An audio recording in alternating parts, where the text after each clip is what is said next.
So then when did running come in? Did you always know you were a good runner? So funny. In high school, I got into Bob Marley's music from an album my dad had, and I loved the music. And I had the great idea with my buddies to get dreadlocks in our hair in seventh grade. It's So we hilarious. showed up to school with wax in our hair, and we showed up to school, but only I had the dreadlocks. Everyone else washed their hair the night before. So I'm by myself, just getting shit from everyone. Hey, wash your hair, you hippie. And that's all I had to hear to keep it another day. And then that turned into a thing, and it turned into Yeah. a thing. And then fast forward 3 years, and I still got dreadlocks. I got really into like the whole Rastafarian thing and started a band, played, sang and played guitar. And Were you smoking a lot of weed at the oh time? yeah, baby. It's Colorado. Yeah, man. Yeah, yeah. It was a great time. And I found out reading Bob Marley's biography that he would do these disciplines in the stamina. And I was like, that's interesting. And he would take his entourage for 18-mile runs around Kingston periodically. So I was like, well, if Bob's going to do it, I got to give that a try. Yeah. So went after it. And I took to it right away as far as the fitness part and the lifestyle of just getting out and like doing something for this concept of discipline with your health. I think I had that sort of perspective with it. And so in that way, it became a staple of my overall fitness regime from then on, from I'd say about 16 years old till now. And wait, where were you in Colorado? We were in a town called Durango in the Four Oh, I know Corners. Durango. Yeah, Durango. Yeah, I lived on a ranch called Falls Creek Ranch. It was a 1,000-acre ranch with an HOA with 60 homes. All my friends, we all lived out there. We had a lake and cliffs everywhere, and so it was kind of like this, like you were saying. It's like we had similar childhoods. We took our old rock climbing rope and we found a bunch of rocks, put them in a burlap sacks, tied the rope around one end, dropped it into the lake about 15 foot offshore, and then climbed 80 foot up a ponderosa pine tree and tied the other end. And then our zip line went essentially about 95 feet top to bottom in a horizontal of about 15 feet. So it's kind of like just jumping out of a tree about 100 feet, but you put a harness on and you had to lean back so you didn't get rope burns. Otherwise you'd sort of try to grab the rope. Oh my God. And just straight into the water, into our lake, So that sounds awesome. Yeah, though. You would have loved it, man. It'd be right up your alley. You'd have been right there. So yeah, that was our childhood. I'm right beside me right here is our creek. And I used to have a rope that hangs out of this tree that I would do rope climbs and then pull up onto the deck and swing off. And my friend Crazy Bobby put up there. And the day of the big floods, like a few years ago, Hunter calls me, who you know. Yep. And Hunter's like, I'm headed to Walmart right now. I'm going to buy every inflatable they have, and we're going to float down the creek behind your house. And I'm like, Hunter, people have died in that creek. He's like, I don't care. We're doing it. So he comes over, and another friend of ours. And the next thing you know, other guys start coming over, and we're posting videos. And everybody, next thing you know, we've got like 10 guys at my house. Dang. And Hunter climbs up in the tree and gets the rope down. And he's like, we're going to use this rope so that we don't, end up in the Malibu at the Ridge Dam. Yeah. He's like, we don't want to go over the dam. And the next thing you know, we were like, screw it. And we're all taking boogie boards and foamies, and we're going down the creek and we're surfing on them and we're tying up. And I felt like I was 12 years old again. Yeah. And we just, the makeshift stuff that we did.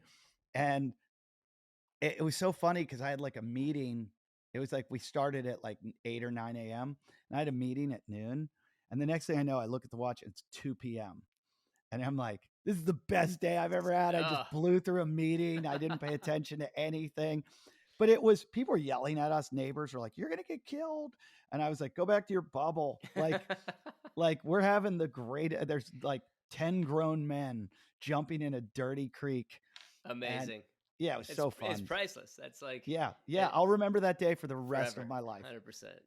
And, so when you started doing this running, Durango is known for a lot of long distance runners, mountain bikers. Yeah. Was there a community down there? Well, I mean, for the running, I wasn't a part of any running community. We had a cross country ski team, and in 6th grade I did that.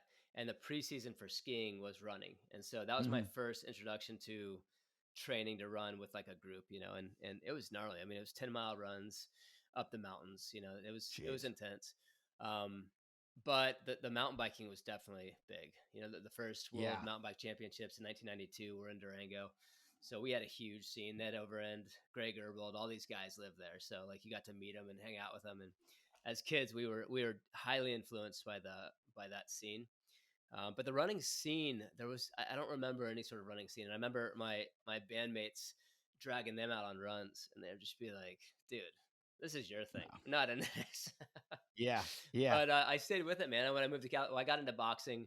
I came from kind of a fight culture. My dad was a fighter, and another thing that he did. But yeah, so I got into boxing, Golden Gloves for 2 years before I moved to California. And the boxing was expensive in California. Like to join a gym was just expensive. Or in Colorado. In Colorado, it was cheap. So in Colorado, it was California, it was expensive. When I moved to California, it was so expensive. I was like, I don't have the money for that. I'm just going to keep running. So I just ran on the beach and started surfing and just kind of stopped the boxing. But were you skiing and snowboarding in Durango? Oh yeah. Yeah. And we were jumping off 40-foot cliffs when we were 10 years old. I mean, it was like you had to do a 360, by that age, or you weren't keeping up with and you got ditched, and it was so crazy because we take the lift up 45 minutes from town. Where would you go, Durango? To Purgatory? To Purgatory, yeah. And if you fell, or whatever, you wiped out, no one's waiting for you, and you're with like 20 of like your friends.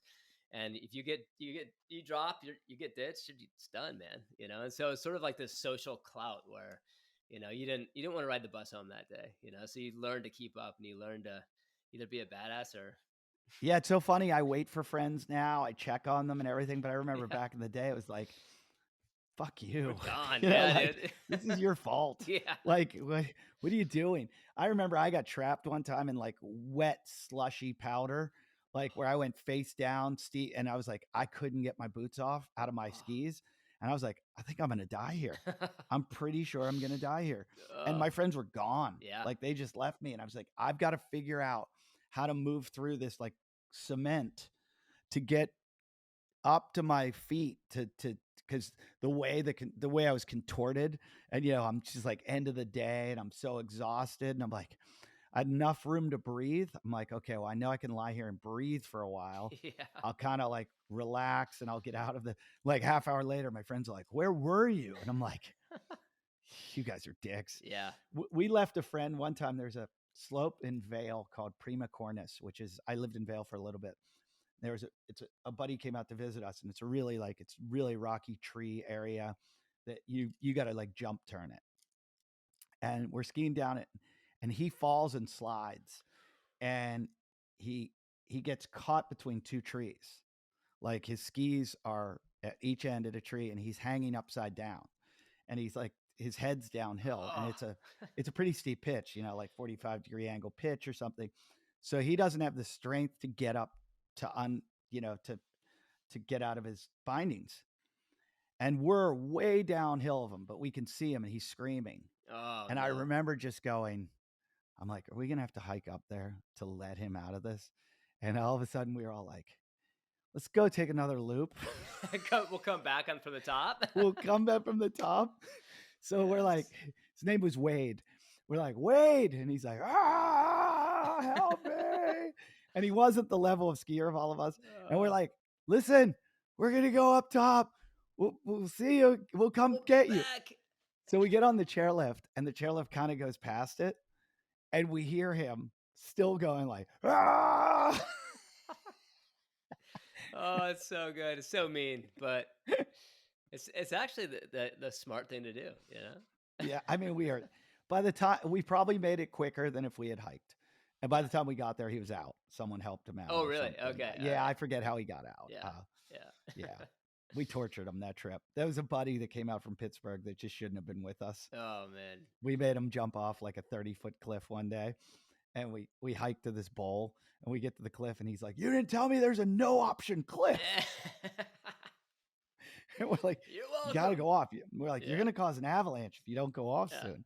And he just literally went like this, just went, and just rather than try to accomplish it, he just like almost passed out off the cliff.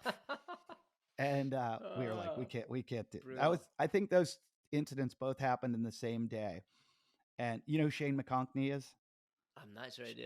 Shane's one of the greatest skiers of all time. Okay. He passed away in he was wingsuiting with the skis on.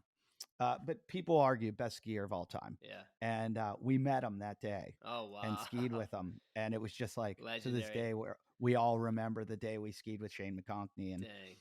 And we were skiing this thing called the Whoopie, and Wade did a face plant into it. It like you got pulled into it, like the G's of going so fast into it. You'd come down this like little cliff band into this like half pipe and to shoot out of the half pipe. Oh, It'd be equivalent of like almost like a super ramp now, and like that you see in skateboarding. Yeah. But the G's, like you are, like you almost have to like be pushing against it as you're coming up of it because you're being sucked into it. Yeah. And he got sucked it, like his whole body, just like it was, oh, that's great. We just abused him. Oh yeah. So